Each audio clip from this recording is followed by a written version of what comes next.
Olá, internautas que acompanham o canal da Metsu no YouTube, eu sou a meteorologista Estel Cias, eu quero te convidar para tu te inscrever aqui no canal, acionar as notificações e deixar o teu relato, o teu comentário para a gente. Aqui na capa de Metsu.com, entre os muitos destaques desta terça-feira, tem um tema chamado Desastre Total, contando a história de um tufão que passou pelas Filipinas, com alto saldo de mortes e muita destruição. Você que pede a previsão do tempo para a sua cidade, aqui tem esse espaço aqui, ó, digite a cidade, onde você coloca o nome do seu município, qualquer município do Cone Sul, e são 10 dias de informação completa. Você pode acompanhar também, não precisa ser assinante, nosso monitoramento com informações de raios, de estações meteorológicas e de radar, mostrando aí o comportamento e a intensidade da chuva na sua região. Precisa de um laudo meteorológico? Preencha aqui o formulário laudos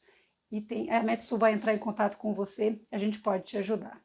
Quer ser assinante da Metsu? Será muito bem-vindo, é só clicar no Assine Já, conferir a promoção que está no ar e ter acesso aí aos principais modelos atmosféricos do mundo todo. O boletim de hoje é para falar do clima. Diferente dos outros que a gente fala da previsão de tempo, e do curto, do médio prazo,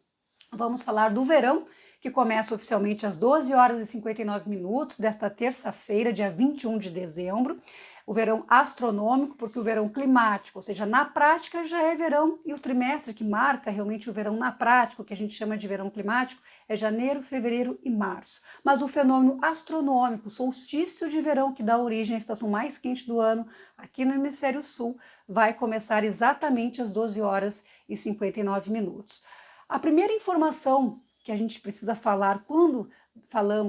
abordamos previsão, tendência climática, é o comportamento dos oceanos, que eles têm um impacto importante no regime de precipitação e também no comportamento da temperatura. Nesse verão de 2022, a tendência é de que nós tenhamos pelo segundo ano consecutivo a influência do fenômeno climático Laninha. Só lembrando, Laninha é o resfriamento do Oceano Pacífico equatorial, nós temos aqui a linha do Equador, aqui América do Sul, Austrália, e justamente na área central, que a gente chama de ninho 3.4 tecnicamente, nessa área central a gente vai acompanhando semana a semana como está a temperatura acima ou abaixo da média. O que tem se observado é um resfriamento contínuo que começou a impactar na atmosférica porque o fenômeno climático Laninha é um fenômeno acoplado, começa com o resfriamento no Oceano Pacífico, esse resfriamento se sustenta por 4, 8, 12 semanas e a atmosfera começa a ter uma resposta a esse resfriamento. A atmosfera acaba tendo efeitos que mudam, que impactam o regime de precipitação e temperatura em diversos pontos do globo. Então, o que tem se observado é esse resfriamento continuado, a atmosfera já está respondendo, a gente já observa aqui mesmo no sul do Brasil uma estiagem que já se configurou em muitos municípios do Paraná, de Santa Catarina e também do Rio Grande do Sul, com um grande prejuízo para o milho, a soja em algumas áreas já teve replantio, e a grande preocupação em 2021, e que vai continuar em 2022, é a escassez de chuva, de precipitação, porque nós viemos de um verão passado já sob efeito de Laninha e estiagem, e de novo temos um quadro muito parecido. Porém, quando a gente observa semana a semana o comportamento justamente da temperatura nessa região central do Oceano Pacífico Equatorial, dados do dia 20 de dezembro, dados atualizados dessa região, indicam que o desvio da temperatura no Oceano Pacífico Equatorial é de 1 grau e 1/10. O que significa? Que está mais frio 1 grau e 1/10, que já pode classificar este Laninha com intensidade fraca a moderada. E a gente observa que esse resfriamento, apesar de ter alguns picos mais fracos, ele vem acontecendo já desde o mês de novembro. Então, ainda não chegamos ao máximo, né, ao pico de intensidade do fenômeno. Isso vai acontecer provavelmente agora na virada do ano. Aqui nós temos um gráfico do que se espera em termos de temperatura nessa região central do Oceano Pacífico Equatorial, que são 22 modelos dinâmicos, modelos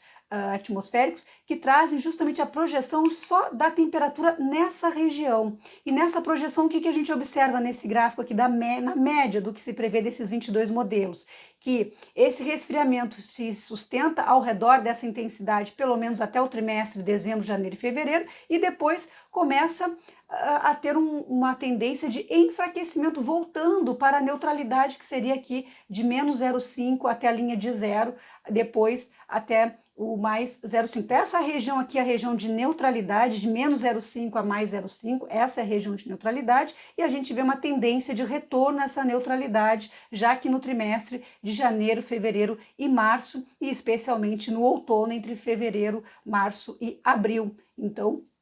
é um período curto de influência do Laninha, mas que vai impactar o verão inteiro. Mesmo perdendo força na segunda metade aí, da estação, o verão inteiro terá influência do fenômeno climático Laninha, que começa aí nessa intensidade fraca, podendo chegar a picos de intensidade moderada e com impacto então no regime de precipitação e de temperatura em diversas partes do globo. Aqui no Brasil, o que se espera? Aqui nós temos a probabilidade de chuva acima ou abaixo da média, probabilidade de temperatura acima e abaixo da média. Então, o que se espera em termos de probabilidade? Que os estados do sul do Brasil, Rio Grande do Sul, Santa Catarina e parte do Paraná tem uma probabilidade alta de chuva muito irregular, que é aquela chuva falhada, típica de verão mesmo nos estados do sul, porque a chuva ela é causada mais com um efeito de convecção, calor e umidade, então já tem essa característica, e sob a influência do Laninha essa característica acaba sendo evidenciada. Isso vai trazer risco maior de estiagens, não só aqui para o sul do Brasil, mas já ampliando, a gente vê que Uruguai, centro-norte da Argentina, ou seja, áreas produtoras, nordeste da Argentina,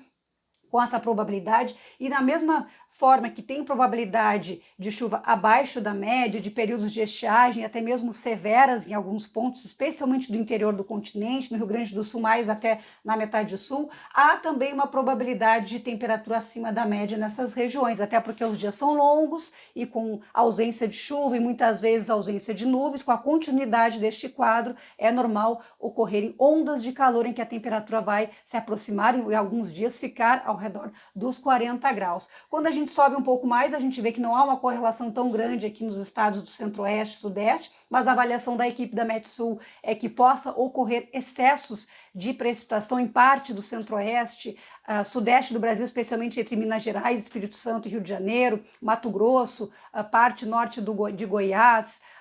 a Bahia, de novo, vai voltar a sofrer. Grande parte do Nordeste pode ter chuva acima da média, assim como parte do norte do Brasil, que é normal em anos de laninha. Então, essas regiões poderão ter excessos, poderão ter, infelizmente, algumas situações de risco, de desastre. A gente já sabe que o verão é chuvoso nessas regiões e que há a probabilidade aí de que possam ocorrer excessos, então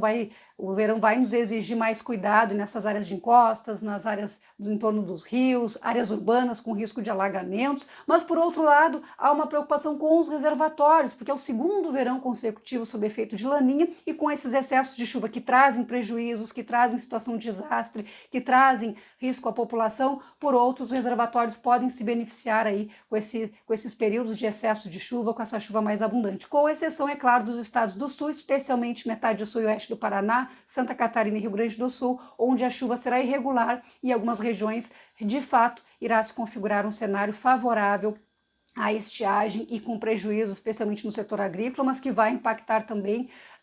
na questão de abastecimento. Então, de uma forma geral, os destaques para o verão que começa nesta terça-feira, dia 21 de dezembro, às 12 horas e 59 minutos, é um laninha que vai impactar pelo segundo ano consecutivo o verão de 2022. Os estados do sul devem continuar sofrendo com a estiagem, mas muita atenção!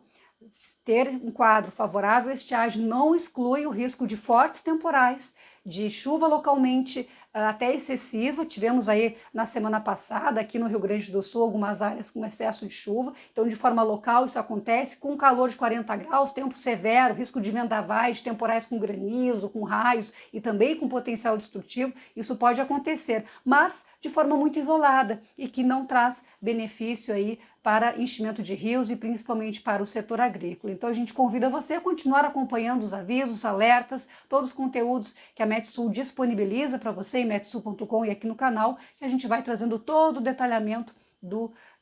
que esperar da previsão de curto e médio prazo, com alertas e informações que são úteis para vocês que nos acompanham. Um feliz verão a todos, apesar dos desafios, a gente deseja aí um grande verão e que a gente possa aí passar da melhor forma possível, com muita informação, com muito alerta por esses próximos meses, que prometem muito calor e chuva em algumas partes do Brasil.